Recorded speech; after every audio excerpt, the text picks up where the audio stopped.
जय माता दी। प्रेम से बोलिए संतोषी माता की जय। आज शुक्रवार के दिन आप सुनिए संतोषी माता की व्रत कथा। एक बुढ़िया थी और उसके 7 बेटे थे। 6 बेटे कमाने वाले थे और एक बेटा निकम्मा था। बुढ़िया माँ 6 पुत्रों की रसोई बनाती, भोजन कराती और पीछे से जो कुछ बचता वो 7वें पुत्र को दे देती। परंतु वह बड़ा भोला भाला था, मन में कुछ विचार नहीं करता था। एक दिन वह अपनी बहू से बोला, देखो मेरी माता का मुझ पर कितना प्रेम है। वह बोली, क्यों नहीं, सबका झूठा बचा हुआ तुमको खिलाती है। वह बोला, ऐसा भी हो सकता है क्या? मैं जब तक आंखों से न देखूं मान नहीं सकता। बहू ने हंसकर कहा, देख लोगे तब तो मानोगी। कुछ दिन बाद बड़ा त्योहार आया। घर में 7 प्रकार के भोजन और चूरमा के लड्डू बने। वह जांचने को सर के दर्द का बहाना कर पतला कपड़ा सिर पर ओढ़कर रसोई घर में सो गया और कपड़े में से सब देखता रहा। 6 भाई भोजन करने आए। उसने देखा माँ ने उनके लिए सुंदर सुंदर आसन बिछाए, 7 प्रकार की रसोई परोसी। वह आग्रह करके जिमाती रही, वह देखता रहा। 6 भाई भोजन कर उठे तब माँ ने उनकी झूठी थालियों में से लड्डुओं के टुकड़ों को उठाया और एक लड्डू बनाया। झूठन साफ करके बुढ़िया माँ ने पुकारा, उठ बेटा, 6 भाई भोजन कर गए, अब तू ही बेटा बाकी है, उठ और तू कब खाएगा? वह कहने लगा, माँ मुझे भोजन नहीं करना, मैं परदेश जा रहा हूँ। माता ने कहा, कल जाता तो आज ही जा। वह बोला, हाँ हाँ आज ही जा रहा हूँ। यह कहकर वह घर से निकल गया। चलते समय उसे बहू की याद आई। वह गौशाला में कंडे थाप रही थी। वह उसे जाकर बोला कि मेरे पास तो कुछ नहीं है, यह अंगूठी है, सो ले लो और अपनी कुछ निशानी मुझे दे दो। वह बोली कि मेरे पास क्या है, यह गोबर भरा हाथ है। यह कहकर उसकी पीठ में गोबर के हाथ की थाप मार दी और वह चल दिया। चलते चलते दूर देश में पहुंचा।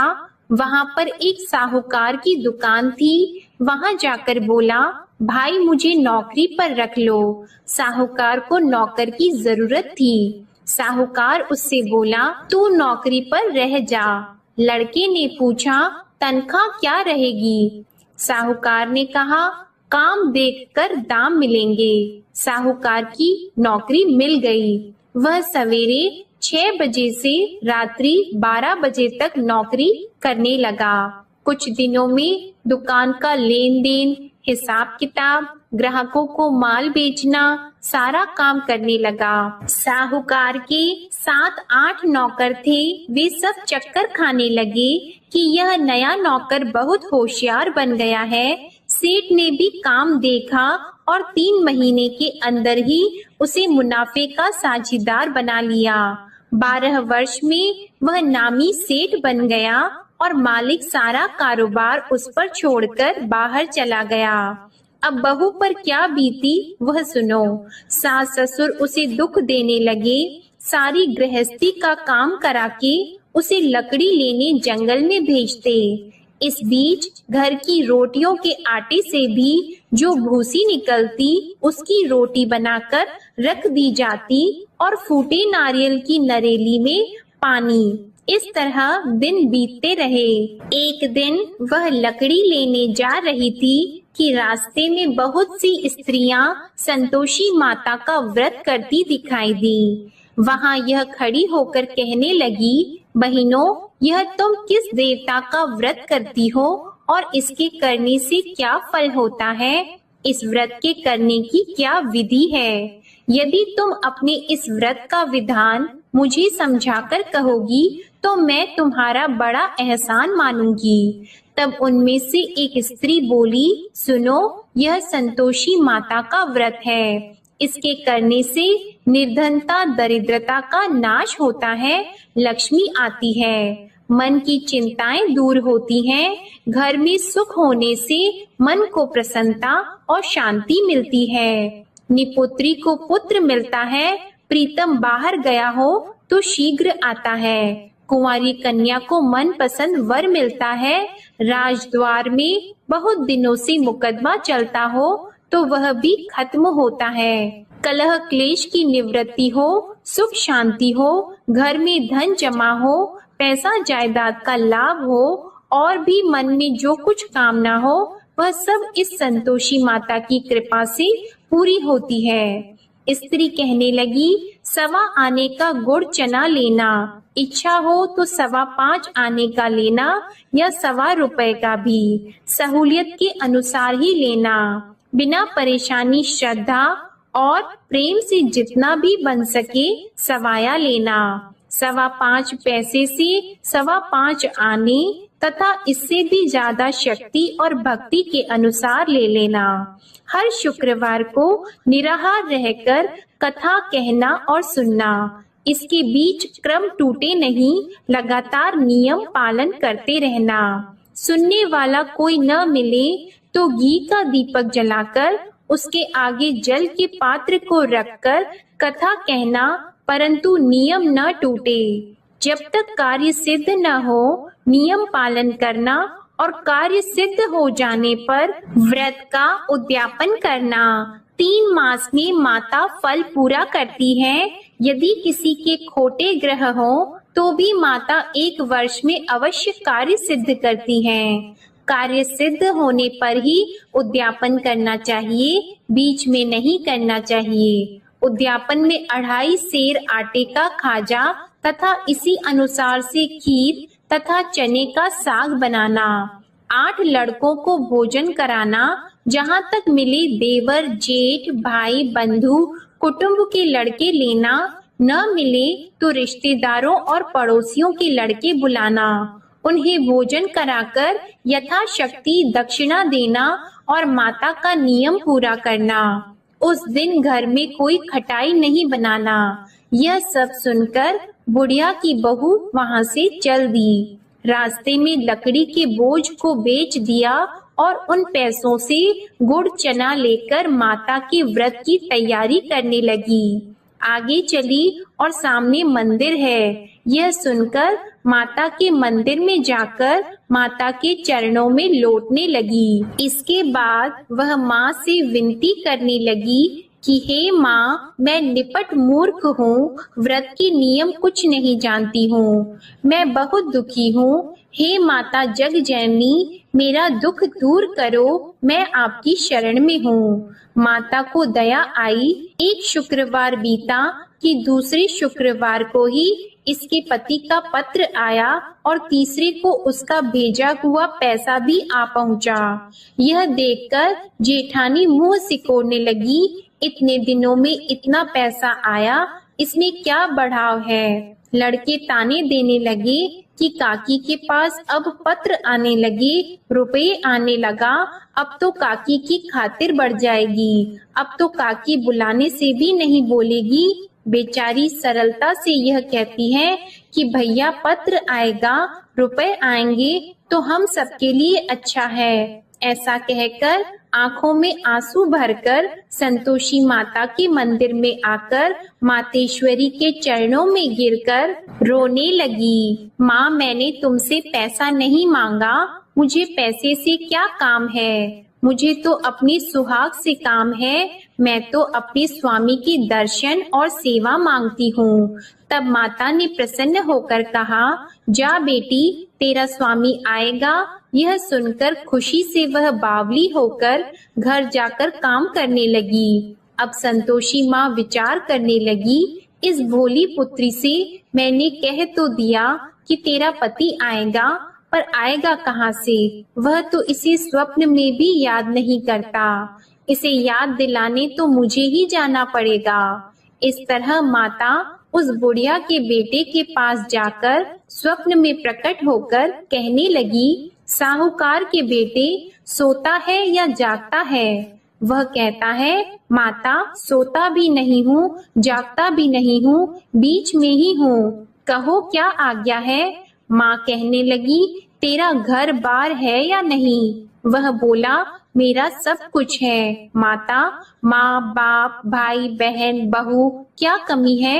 माँ बोली, पुत्र तेरी घरवाली कष्ट उठा रही है, माँ बाप उसे दुख दे रहे हैं, वह तेरे लिए तरस रही है, तू उसकी सुध ले। वह बोला, हाँ माता, यह तो मुझे मालूम है, परंतु जाऊं कैसे। परदेश की बात है, लेन देन का कोई हिसाब नहीं, कोई जाने का रास्ता नजर नहीं आता, कैसे चला जाऊं।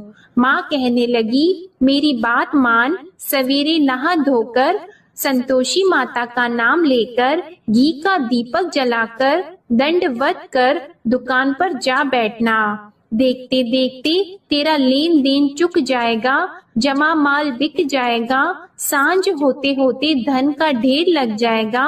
अब तो वह सवेरे बहुत ही जल्दी उठकर मित्र बंधुओं से अपनी सपने की बात कहता है। वे सब उसकी बात अनसुनी करके खिल्ली उड़ाने लगे। कहीं सपने भी सच्चे होते हैं। एक बूढ़ा बोला, देख भाई मेरी बात मान, इस तरह साच झूठ कहने के बदले देवता ने जैसा ही कहा है वैसा ही करना, तेरा क्या जाता है। अब बूढ़े की बात मानकर वह नहा धोकर संतोषी माता को दंडवत कर घी का दीपक जलाकर दुकान पर जा बैठता है। थोड़ी देर में वह क्या देखता है कि देने वाले रुपया लाए, लेने वाले हिसाब लाए। कोठे में भरे सामानों के खरीदार नगद में सौदा करने लगे। शाम तक धन का ढेर लग गया। मन में माता का नाम लेकर प्रसन्न होकर घर जाने के वास्ते गहना कपड़ा सामान खरीदने लगा। यहाँ के काम से निपट घर को रवाना हुआ। उधर बहू बेचारी जंगल में लकड़ी लेने जाती है। लौटते वक्त माताजी के मंदिर पर विश्राम करती है। वह तो उसका रोज रुकने का स्थान ही था। दूर धूल उड़ती देखकर वह माता से पूछती है, हे माता, यह धूल कैसे उड़ रही है। माँ कहती है, हे पुत्री, तेरा पति आ रहा है, अब तू ऐसा कर, लकड़ियों के 3 बोझ बना ले, एक नदी के किनारे रख, दूसरा मेरे मंदिर पर और तीसरा अपने सिर पर रख। तेरे पति को लकड़ी का गट्ठा देकर मोह पैदा होगा, वह यहाँ रुकेगा, नाश्ता पानी बनाकर खाकर माँ से मिलने जाएगा। तू लकड़ी का बोझ उठाकर जाना और बीच चौक में गट्ठा लाकर 3 आवाजें जोर से लगाना। लो सासू जी, लकड़ियों का गट्ठा लाई हूँ, भूसी की रोटी दो, नारियल के खोपड़े में पानी दो, आज कौन मेहमान आया है। माँ की यह बात सुनकर वह बहुत अच्छा माता जी कहकर प्रसन्न मन होकर लकड़ियों के 3 गट्ठे ले आई। एक नदी के तट पर एक माता के मंदिर पर रखा। इतने में ही वह मुसाफिर आ पहुंचा। सूखी लकड़ी देखकर उसकी इच्छा हुई कि अब यहीं निवास करें और भोजन बनाकर खा पीकर गांव जाएं। इस प्रकार भोजन बनाकर विश्राम लेकर गांव को गया। उसी समय बहू सिर पर लकड़ी का गट्ठा लिए आती है। उसे आंगन में डालकर जोर से 3 आवाज देती है, लो सासू जी, लकड़ी का गट्ठा लो, भूसी की रोटी दो, नारियल के खोपड़े में पानी दो, आज कौन आया है। यह सुनकर उनकी सास अपने दिए हुए कष्टों को भुलाने हेतु कहती है, बहू ऐसा क्यों कहती हो, तेरा मालिक ही तो आया है, बैठ, मीठा भात खाकर कपड़े गहने पहन।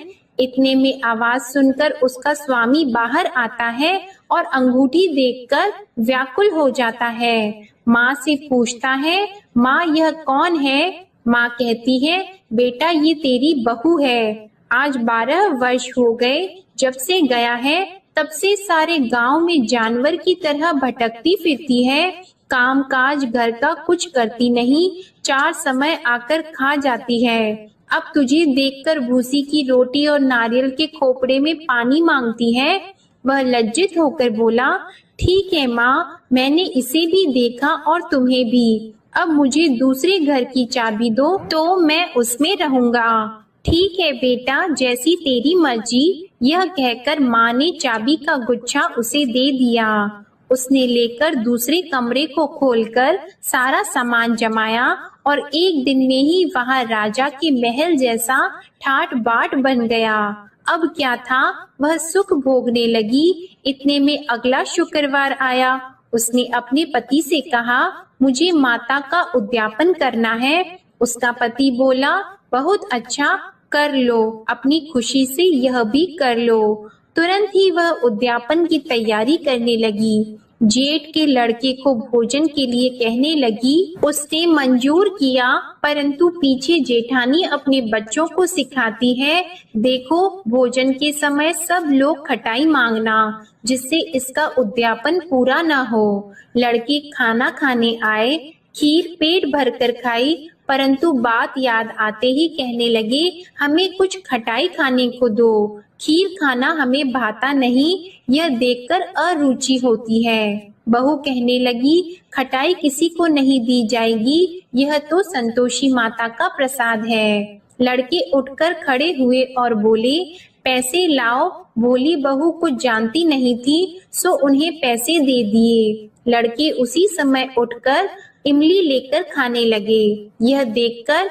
बहू पर माता ने कोप किया। राजा के दूत उसके पति को पकड़कर ले गए और जेठ जेठानी मन माने खोटे वचन कहने लगे। लूट लूट कर धन इकट्ठा कर लाया था, सो राजा के दूत उसे पकड़कर ले गए हैं। अब सब मालूम हो जाएगा जब जेल की रोटी खाएगा। बहू से यह वचन सहन नहीं हुआ। रोती रोती माता के मंदिर में गई और बोली, हे माता, तुमने यह क्या किया? हंसाकर क्यों रुलाती हो? माता बोली, पुत्री, तूने उद्यापन करके मेरा व्रत भंग किया, इतनी जल्दी सब बातें भुला दी। वह कहने लगी, माता, भूली तो नहीं हूँ, न कुछ अपराध किया है, मुझे तो लड़कों ने भूल में डाल दिया, मैंने भूल से उन्हें पैसे दे दिए, मुझे क्षमा करो माँ। माँ बोली, ऐसी भी कहीं भूल होती है? वह बोली, माँ मुझे माफ कर दो, मैं फिर तुम्हारा उद्यापन करूंगी। माँ बोली, अब भूल मत करना। वह बोली, अब भूल नहीं होगी माता, अब बताओ वे कैसे आएंगे? माँ बोली, जा पुत्री, तेरा मालिक तुझे रास्ते में ही आता मिलेगा। वह निकली, रास्ते में पति आता मिला तो उसने पूछा, तुम कहाँ गए थे? वह कहने लगा, इतना धन जो कमाया है उसका टैक्स राजा ने मांगा था, वह भरने गया था। वह प्रसन्न होकर बोली, अच्छा हुआ, अब घर चलो। कुछ दिन बाद फिर शुक्रवार आया तो वह बोली, मुझे माता का उद्यापन करना है। पति ने कहा, कर लो। वह फिर जेठ के लड़कों से भोजन को कहने लगी तो जेठानी ने एक दो बातें सुनाई और लड़के सिखा दिए कि तुम पहले ही खटाई मांग लेना। लड़के कहने लगे कि हमें खीर खाना नहीं भाता, कुछ खटाई खाने को दो। तो बहू बोली, खटाई खाने को नहीं मिलेगी, खाना हो तो खाओ। यह कहकर ब्राह्मणों के लड़के लाकर भोजन कराने लगी। यथाशक्ति दक्षिणा की जगह एक एक फल उन्हें दिया। इससे संतोषी माता प्रसन्न हुई। माता की कृपा होते ही 9वें मास उसको चंद्रमा के समान सुंदर पुत्र प्राप्त हुआ। वह पुत्र को लेकर प्रतिदिन माता जी के मंदिर को जाने लगी। माँ ने सोचा कि यह रोज आती है, आज क्यों न मैं ही इसके घर चलूं, इसका आसरा देखूं तो सही। यह विचार कर माता ने भयानक रूप बनाया। गुड़ और चने से सना मुख, ऊपर से सूंड के समान होठ, उस पर मक्खियां भिनभिना रही हैं। दहलीज में पैर रखते ही उसकी सास चिल्लाई, देखो कोई चुड़ैल डाकिनी चली आ रही है, लड़कों इसे भगाओ नहीं तो किसी को खा जाएगी। लड़के डरने लगे, चिल्लाकर खिड़की बंद करने लगे। बहू रोशनदान में से देख रही थी। प्रसन्नता से पगली होकर चिल्लाने लगी कि आज मेरी माता मेरे घर आई है। यह कहकर बच्चे को दूध पिलाने से हट जाती है। इतने में सास का क्रोध फूट पड़ा। वह बोली कि इसे देखकर कैसे उतावली हुई जो बच्चे को पटक दिया। इतने में माँ के प्रताप से जहाँ देखो वहाँ लड़के ही लड़की नजर आने लगे। बहू बोली, माँ जी, मैं जिनका व्रत करती हूँ यह वह संतोषी माता है। इतना कहकर झट से सारे घर के किवाड़ खोल दिए और सबने माता के चरण पकड़ लिए और विनती कर कहने लगे, हे माता, हम मूर्ख हैं, अज्ञानी हैं, तुम्हारी व्रत की विधि हम नहीं जानते हैं।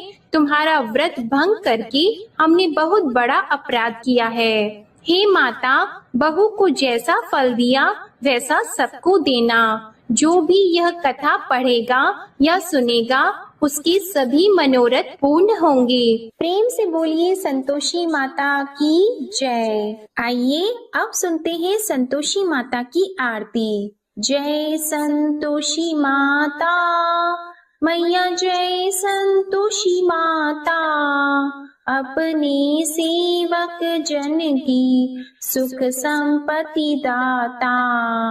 जय संतोषी माता मैया, जय संतोषी माता, सुंदर चीर सुनहरी माँ धारण की हो।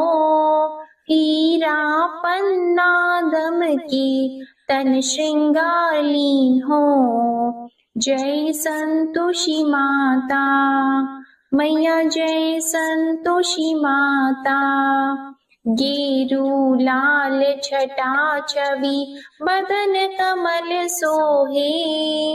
मंद हंसत करुणामय, मंद हंसत करुणामय, त्रिभुवन जन मोहे। जय संतोषी माता मैया, जय संतोषी माता, स्वर्ण सिंहासन बैठी चवर ढुरे प्यारे। धूप दीप मधुमेवा भोग धरे न्यारे। जय संतोषी माता मैया, जय संतोषी माता, गुड़ अरु चना परम प्रिय तामे संतोष कियो। संतोषी कहलाई भक्तन वैभव दियो। जय संतोषी माता मैया, जय संतोषी माता, शुक्रवार प्रिय मानत आज दिवस सोही। भक्त मंडली छाई कथा सुनत मोही। जय संतोषी माता मैया, जय संतोषी माता, मंदिर जगमग ज्योति मंगल ध्वनि छाई। विनय करे हम बालक चरणन सिर नाई। जय संतोषी माता मैया, जय संतोषी माता, भक्ति भावमय पूजा अंगीकृत कीजिए। जो मन बसे हमारी इच्छा फल दीजिए। जय संतोषी माता मैया, जय संतोषी माता, दुखी दरिद्री रोगी संकट मुक्त किए। बहु धन धान्य भरे घर सुख सौभाग्य दिए। जय संतोषी माता मैया, जय संतोषी माता, ध्यान धरियो जिस जन ने मन वांछित फल पायो। पूजा कथा श्रवण कर घर आनंद आयो। जय संतोषी माता मैया, जय संतोषी माता, शरण गहे की लज्जा राखियो जगदम्बे। संकट तू ही निवारे दयामयी अम्बे। जय संतोषी माता। मैया जय संतोषी माता। संतोषी माँ की आरती जो कोई नर गावे, रिद्धि सिद्धि सुख संपत्ति जी भर कर पावे। जय संतोषी माता। मैया जय संतोषी माता। जय संतोषी माता। प्रेम से बोलिए संतोषी माता की जय। आपको आज की कथा पसंद आए तो वीडियो को लाइक करके चैनल को जरूर सब्सक्राइब करिएगा और कमेंट में संतोषी माता की जय भी जरूर लिखिएगा। इसी के